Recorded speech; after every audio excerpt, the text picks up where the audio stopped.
আসসালামু আলাইকুম বন্ধুরা, আজকে এসেছি আরেকটি বিষয় নিয়ে কথা বলার জন্য। যারা মালয়েশিয়াতে আপনাদের স্ত্রী অথবা ছেলে মেয়েদেরকে নিয়ে আসতে চান, অনেকেই কোশ্চেন করেন যে মালয়েশিয়াতে আমার স্ত্রী বা ছেলে মেয়েকে কীভাবে নিয়ে আসবে। এখানে তিনটা ওয়ে আছে আপনার মালয়েশিয়াতে স্ত্রী বা পরিবার নিয়ে আসার।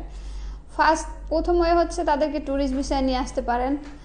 দ্বিতীয় ওয়ে হচ্ছে স্টুডেন্ট ভিসায় নিয়ে আসতে পারেন। তৃতীয় ওয়ে হচ্ছে অনেকের বাচ্চা থাকে না, ওয়াইফ থাকে, তাদেরকে ওয়ার্ক পারমিটে নিয়ে আসা যায়। যদিও এখন মেয়েদের ওয়ার্ক পারমিট বন্ধ মালয়েশিয়াতে, মেয়েদেরকে কোনো ওয়ার্ক পারমিটে বাংলাদেশ থেকে নিয়ে আসা হচ্ছে না। তো সেই ক্ষেত্রে আপনারা একটু অ্যালার্ট থাকবেন।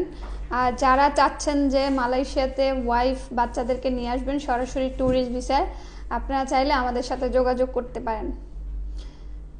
আর আপনাদের ওয়াইফ এবং বাচ্চাদেরকে মালয়েশিয়াতে আনার জন্য ট্যুরিস্ট ভিসায় যে ডকুমেন্টগুলো লাগবে সেটা হচ্ছে, 1 নম্বরে তার পাসপোর্ট লাগবে এবং ভ্যালিড ফটো লাগবে, রিসেন্টলি তোলা ফটো।